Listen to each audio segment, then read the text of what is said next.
Я бы хотел в первую очередь от себя лично, от медицинской общественности и, наверное, от всех вас поблагодарить компанию, руководство компании, персонально Дмитрия Буряка за то, что концепция развития компании, а это очень важно, идеология компании базируется на научной основе и направлена на самое благое дело – здоровье человека.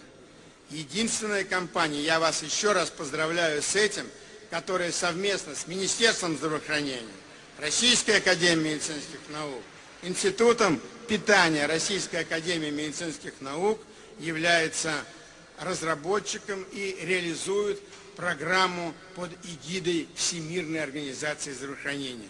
Ни одной компании такого права, такого разрешения Всемирная организация здравоохранения не давала.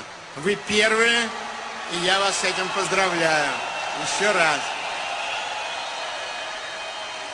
Да здравствует здоровье, здоровая нация, здоровая Россия. И спасибо еще раз Vision за ту работу, которую вы делаете. Спасибо! Наш продукт полезен всем. Это подтверждают люди всех возрастов и профессий.